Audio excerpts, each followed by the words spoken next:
Assalamualaikum dan salam sejahtera. Nama saya Nur Najwa Adila binti Abdul Rafa daripada program 18 Ijazah Sarjana Muda Pendidikan Ekonomi dengan kepujian akan membentangkan mengenai projek penyelidikan tahun akhir yang bertajuk Faktor yang mempengaruhi pembelian atas talian dalam kalangan mahasiswa Universiti Pendidikan Sultan Idris. Seterusnya, terdapat 3 penyataan masalah dalam kajian ini, iaitu yang pertama, menurut Hairul Hisham Hairul Zamri dan Fazan Hashim, terdapat pengguna yang kurang cakna terhadap keselamatan dalam talian walaupun sentiasa membeli belah dan menganggap perkara tersebut seronok dan selesa. Yang kedua pula, menurut Muhammad Effendi Mat Ismail, pengguna berisiko untuk bersikap boros kerana mudah terpengaruh dengan iklan dan tawaran yang diberikan oleh peniaga. Tambahnya lagi, mahasiswa kini secara keseluruhannya dilihat kurang membuat simpanan. Objektif kajian yang dibentuk dalam kajian ini ada 4. Yang pertama adalah mengenal pasti faktor demografi yang mempengaruhi pembelian atas talian dalam kalangan mahasiswa USIT. Yang kedua adalah mengenal pasti pengaruh persepsi faedah, persepsi risiko, motivasi hedonik, faktor psikologi dan reka bentuk laman web terhadap pembelian atas talian dalam kalangan mahasiswa di USIT. Yang ketiga adalah mengenal pasti hubungan antara persepsi faedah, persepsi risiko, motivasi hedonik, faktor psikologi dan reka bentuk laman web terhadap pembelian atas talian dalam kalangan mahasiswa di USIT. Yang keempat adalah mengenal pasti hubungan yang signifikan dari aspek persepsi faedah, persepsi risiko, motivasi hedonik, faktor psikologi dan reka bentuk laman web terhadap pembelian atas talian dalam kalangan mahasiswa di USIT. Soalan-soalan yang akan digunakan dalam kajian ini. Yang pertama, sejauh manakah faktor demografi yang mempengaruhi pembelian atas talian dalam kalangan mahasiswa USIT? Kedua, adakah persepsi faedah, persepsi risiko, motivasi hedonik, faktor psikologi dan reka bentuk laman web dapat mempengaruhi pembelian atas talian dalam kalangan mahasiswa di USIT? Yang ketiga, apakah hubungan antara persepsi faedah, persepsi risiko, motivasi hedonik, faktor psikologi dan reka bentuk laman web terhadap pembelian atas talian dalam kalangan mahasiswa di USIT? Yang keempat, adakah wujudnya hubungan yang signifikan dari aspek persepsi faedah, persepsi risiko, motivasi hedonik, faktor psikologi dan reka bentuk laman web terhadap pembelian atas talian dalam kalangan mahasiswa di USIT? Metodologi kajian yang digunakan adalah pendekatan kuantitatif serta berbentuk deskriptif. Data akan dianalisis dengan menggunakan perisian SPSS versi 25.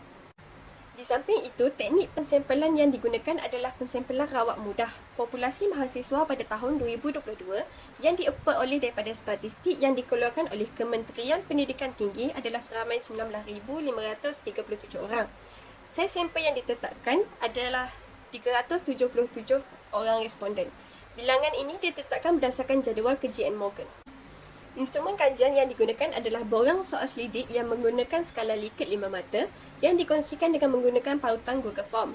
Soalan-soalan diadaptasikan daripada kajian Horia Adnan. Kaedah analisis data dibahagikan kepada 2, iaitu analisis deskriptif dan analisis inferensi. Analisis deskriptif untuk menerangkan demografi responden dan menentukan faktor-faktor yang mempengaruhi pembelian atas talian dalam bentuk kekerapan, peratusan dan skor min. Analisis inferensi iaitu analisis korelasi Pearson dan analisis regresi linear berbilang digunakan untuk menguji hubungan yang signifikan dari aspek faktor-faktor tersebut terhadap pembelian atas talian. Kajian rintis yang dijalankan adalah untuk mendapatkan nilai kebolehpercayaan adalah seramai 30 orang mahasiswa daripada program 18. Nilai kebolehpercayaan adalah 0.882. Menurut Chua, nilai kebolehpercayaan instrumen yang memuaskan dan item-itemnya boleh diterima adalah pada nilai 0.65 ke atas. Maka, item-item tersebut boleh digunakan untuk jalankan kajian sebenar. Analisis yang dijalankan bagi persoalan 1 adalah dengan menggunakan ujian T dan ANOVA bagi menganalisis faktor-faktor demografi yang mempengaruhi pembelian atas talian dalam kalangan mahasiswa UPSI. Jadual ini menunjukkan ujian T bagi demografi jantina. Nilai T adalah 1.313, manakala nilai signifikannya adalah 0.190. Maka ini menunjukkan bahawa tiada perbezaan antara jantina dan pembelian atas talian. Jadual di atas menunjukkan ujian ANOVA bagi demografi umur. Nilai signifikannya adalah 0.074. Maka tiada perbezaan yang signifikan antara demografi umur terhadap pembelian atas talian. Jadual tersebut menunjukkan ujian ANOVA bagi demografi semester. Nilai signifikannya adalah 0.255. Maka tiada perbezaan yang signifikan antara demografi semester terhadap pembelian atas talian. Jadual ini menunjukkan ujian ANOVA bagi demografi pekerjaan bapa. Nilai signifikannya adalah 0.210. Maka, tiada perbezaan yang signifikan antara demografi pekerjaan bapa terhadap pembelian atas talian. Jadual di atas menunjukkan ujian ANOVA bagi demografi pekerjaan ibu. Nilai signifikannya adalah 0.875. Maka, tiada perbezaan yang signifikan antara demografi pekerjaan ibu terhadap pembelian atas talian. Jadual ini menunjukkan ujian ANOVA bagi demografi pendapatan ibu bapa. Nilai signifikannya adalah 0.393, maka tiada perbezaan yang signifikan antara demografi pendapatan ibu bapa terhadap pembelian atas talian. Jadual berikut menunjukkan ujian ANOVA bagi demografi tempoh penggunaan internet untuk membeli belah. Nilai signifikannya adalah 0.206, maka tiada perbezaan yang signifikan antara demografi tempoh penggunaan internet untuk membeli belah terhadap pembelian atas talian. Jadual di atas menunjukkan ujian ANOVA bagi demografi produk yang sering dibeli. Nilai signifikannya adalah 0.982, maka tiada perbezaan yang signifikan antara demografi produk yang sering dibeli terhadap pembelian atas talian. Jadual tersebut menunjukkan ujian ANOVA bagi demografi perbelanjaan 6 bulan yang lalu. Nilai signifikannya adalah 0.481, maka tiada perbezaan yang signifikan antara demografi perbelanjaan 6 bulan yang lalu terhadap pembelian atas talian. Jadual ini menunjukkan ujian ANOVA bagi demografi aplikasi yang sering digunakan. Nilai signifikannya adalah 0.206, maka tiada perbezaan yang signifikan antara demografi produk yang sering dibeli terhadap pembelian atas talian. Oleh itu, didapati bahawa kesemua faktor demografi menunjukkan tiada perbezaan yang signifikan terhadap pembelian atas talian. Konstruk atau pembeli ubah yang terdapat dalam kajian ini adalah persepsi faedah, persepsi risiko, motivasi hedonik, faktor psikologi dan reka bentuk laman web. Berdasarkan jadual interpretasi, skor min berada pada tahap yang sangat tinggi. Manakala, nilai konsensus bagi persepsi faedah adalah yang sangat tinggi.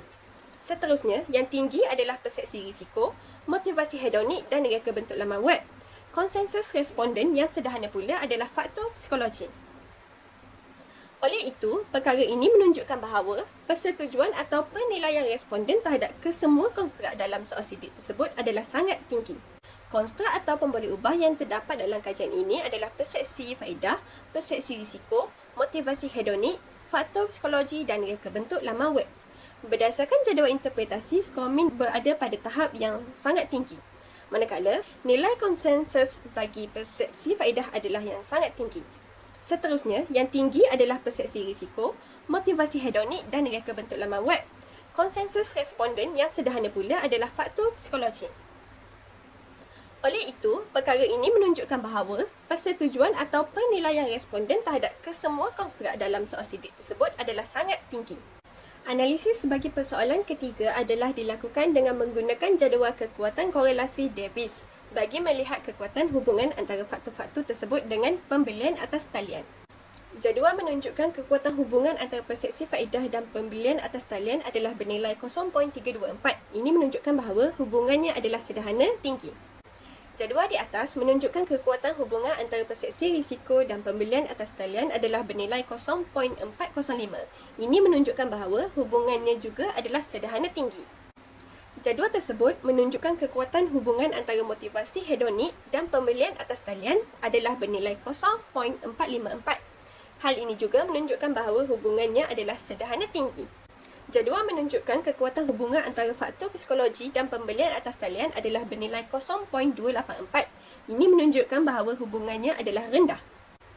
Manakala, jadual ini menunjukkan kekuatan hubungan antara reka bentuk laman web dan pembelian atas talian adalah bernilai 0.497. Ini menunjukkan bahawa hubungannya adalah tinggi. Oleh itu, dapatan menunjukkan bahawa dalam banyak-banyak faktor yang mempengaruhi pembelian atas talian, persepsi faedah lah yang mempunyai hubungan yang tinggi atau kuat dengan pembelian atas talian. Analisis bagi persoalan keempat akan dilakukan untuk melihat hubungan yang signifikan dari aspek persepsi faedah, persepsi risiko, motivasi hedonik, faktor psikologi dan reka bentuk laman web terhadap pembelian atas talian dalam kalangan mahasiswa di UBC.